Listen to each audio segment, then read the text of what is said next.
maple syrup. And this system is designed specifically for maple syrup and concentrating your sap that you collect outside and making that a lot easier to boil down and a lot more time efficient. And I'll be going over how to make this and how it works in the setup that I do. But before I start, I will say I'm not an expert, but I have done a lot of research throughout YouTube videos and other articles, and this is kind of a collection of everything that I have learned, and it is a successful and working system. I used it all of last year, and it processed about 40 to 50 gallons, and it cut my boiling time down tremendously. So it is a very effective system and efficient for boiling down maple syrup, and I highly recommend it for anyone that would be boiling down to make maple syrup from about 10 or 15 gallons. If you make more than that, I really do think that you should invest in the reverse osmosis system, because it cuts down on so much time. And even if you're a hobby maple syrup maker, or if you do it for profit, definitely look into one of these. But the numbers we're looking at for everything that I spent on this reverse osmosis system, which is going to be a 2 RO membrane system, it cost me about $225, I believe. But if some people add 3. They have 3 RO membranes, some even have 4, but I was working on a budget, so I only did 2, and it still works perfectly. It'll cut about 10 gallons of sap down to 6, 5, and if you can even run your sap through it twice, and you could get that down to about 4 gallons. But I'll go over how everything works and how I do it, but I just wanted to give that brief little information about that. And it is all done through these reverse osmosis membranes, which only let pure H2O go through. It will separate the water from the sugar. Not 100%, it will do about, sap starts at about 98% water, 2 to 3% sugar and other organic compounds and amino acids, but these reverse osmosis membranes can decrease your water percentage all the way down to 68% from 98%. So that is cutting your boiling time down by about half, which is really awesome, really efficient, and is a great way to improve your maple syrup hobby. So without further ado, let's get into how this whole system works and how I make it and how you can make your own on a budget. Alright, so all of the tools and the equipment that you see here, I will be linking in the description below before we start, where you can buy it all yourself. I think I got it all off of Amazon, but I did do that last year, and I'm setting all this up again for this maple syrup season. But as I said, I did use it last year, processed about 40 to 50 gallons. So it is working, it's all been used, and everything is checking out. So let's start. This is the Geek Pure 24-volt reverse osmosis pump. This one is specifically designed for reverse osmosis systems, and it works perfectly. It's everything that I need, and it was one of the cheaper ones on Amazon. But as I said, I was originally working on a budget, but this works out perfectly. The only thing is, here is the cord that I used, and it came. These 2 wires are not connected, so what you will need to do is you need to put these in, cinch that down, and put some electrical tape over that, but I'll be going over that earlier when I do turn the system on. So you'll connect those, and then it'll just be like a regular wire, and you can plug it in here. But the first thing, this is where it is going to be sucking in. This pump isn't super strong, so you will want your bucket that has all of your sap. That will be up about right here. You do want it more elevated than your pump, just so your pump doesn't have to work too hard, and it'll be a lot more efficient.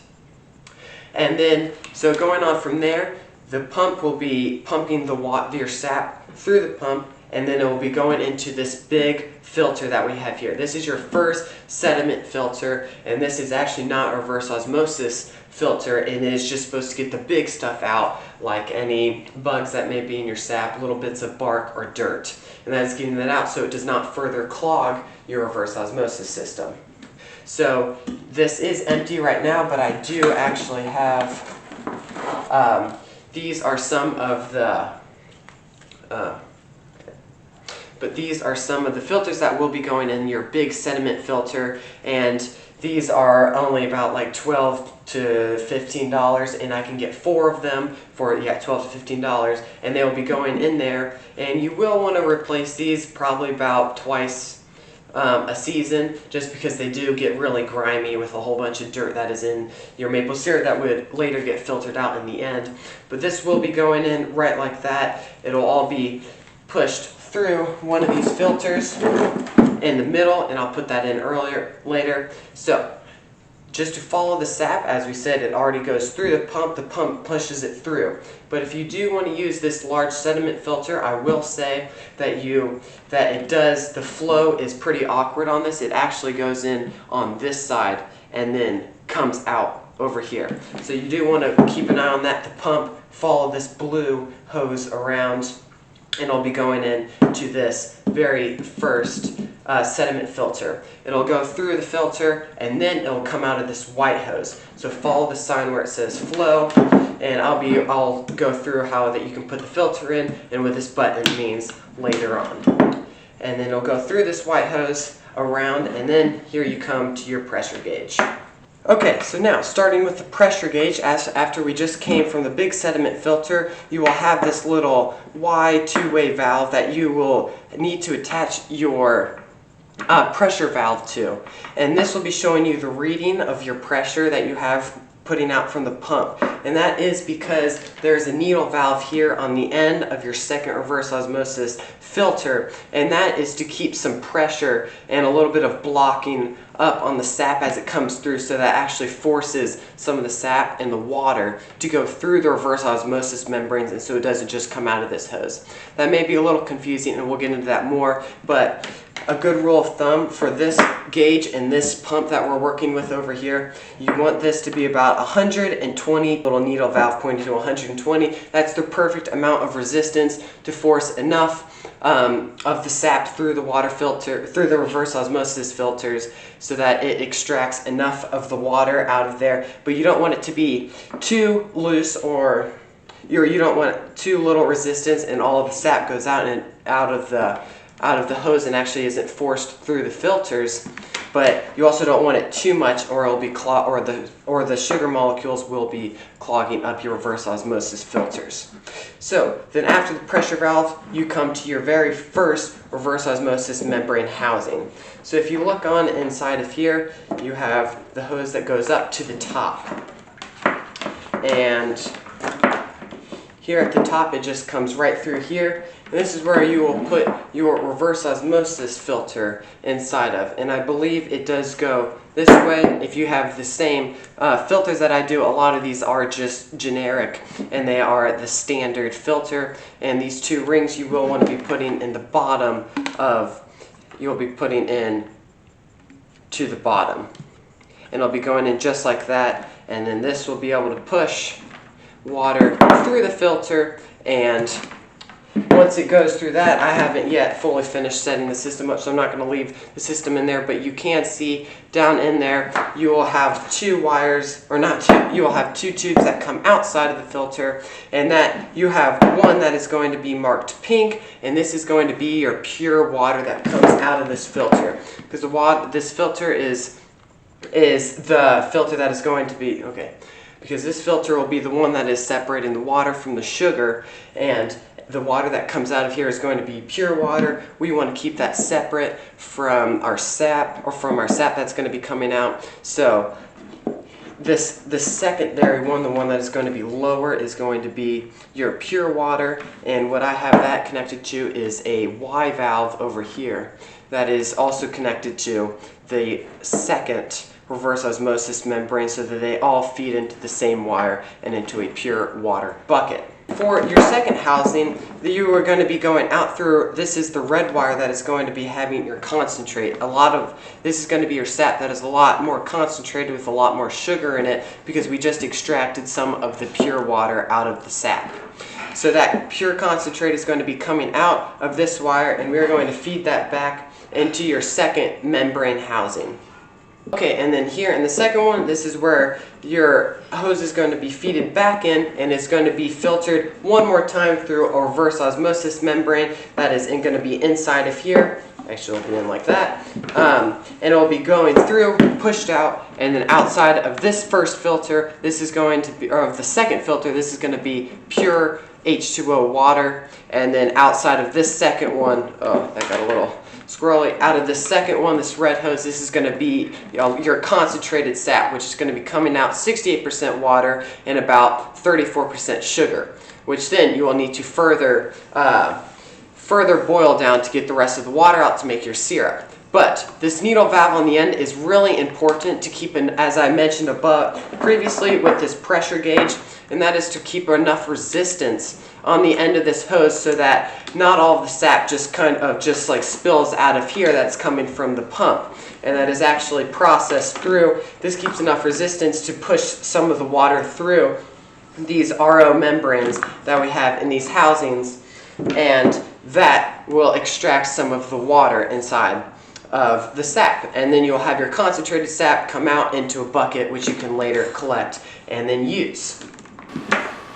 Okay, and that was the basic run through of how all of this kind of works. It was kind of conjumbled, so I will go one more time through, nice and up close, following the hoses. Okay, right, so up here we have up close, we have our plug that we'll be using, which we plug into the wall, and then comes around. Remember, for this specific Geek Pure reverse osmosis system, it comes with these two wires disconnected for some reason. So just, you want to match these red to red, black to black, put those together with some safety tape around both of those. And then reverse osmosis wise, remember you will have your big container up here higher than the motor, so the motor won't have to be doing too much work, and it'll be pushing the sap that we have from the bucket up here, from this wire, and then through. From this end all the way around. Remember that for this sediment filter, this specific one, it goes from left to right.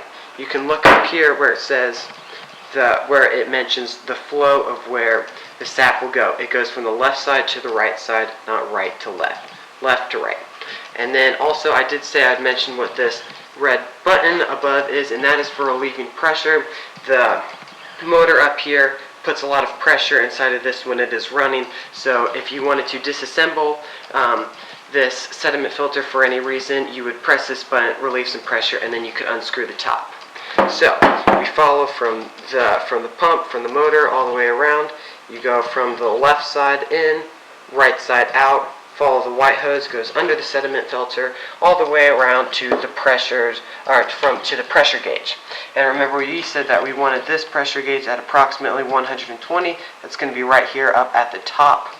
And that is to just make sure that there's enough restraint on the end that we mentioned on the end of the hose. If I can get that to focus, on the end of the hose, so that all the sap does just not rush through the end, and it actually is forced through the membrane, and we can actually reduce some of the water that we have to later boil. And then from that pressure gauge that goes right after the end of the sediment filter, and it goes through this little Y valve and up, and then after that it will go around to the first reverse osmosis system filter. And remember, it will be going in, and then all the sap will be pushed through, and then boom, out here these two ends. This first end is going to be the one that is lower, as you can see, is going to be the one that is going to be, I have blue, and that is for the straight H2O, and this is the perfect water that has been filtered through the reverse osmosis system. That is good water that we want to keep, but that is not what we're looking for, because this hose, the one that's a little higher that I have, that is red, that is going to be our concentrate sap. So we have the permeate in for reverse osmosis terms, that is going to be the clean water, and then we have the concentrate, which is what we want, which would usually be discarded because it is the unclean like wastewater, but in this case we want that. So to further reduce some of the water that we have in our sap, in our finished product, we will go ahead and put that again through another system, through another filter, another housing, so that it can be further reduced. The amount of water inside of the housing. It'll be pushed through this whole housing, and then it's going to have the same look on the outside. We will have blue permeate, that's going to be the straight water that it is just fully just only water. And those go down to a Y valve that I have down here, and that will go into a big bucket that I remember you do not want to throw that away, because that will be going for flushing these systems at the very end. Man, I'm having a hard time focusing. Sorry about that. Which will be used for flushing these systems to take good care of your reverse osmosis membranes, because those things can get a little pricey. They're about, I think, $30 on Amazon, but you don't want to be replacing those all the time, so take good care of them. And then remember, lastly, and then you have your concentrate valve. This is going to be your sugary water that's going to come out for your last time, and then this can go straight into your bucket. But don't forget your needle valve. This is the needle valve that I have right here. And this is your very last end, because you want to make sure that that needle valve is tuned to the right area, so that you will have 120 on your gauge over here, so that the end of this hose is not fully open and you're actually forcing some of the sap through your RO membranes.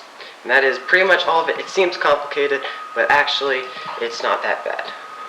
Okay, all that kind of was super conjumbled, and I know that may have taken me a long time to get the point across, but this is my setup for the reverse osmosis system, and I will have a part 2 where I have everything set up. Reverse osmosis membranes are inside of the housing, and I also have my sediment filter inside, and I'll show you how to actually run the sap through, so it is actually working and reducing the amount of boiling time that you have to do.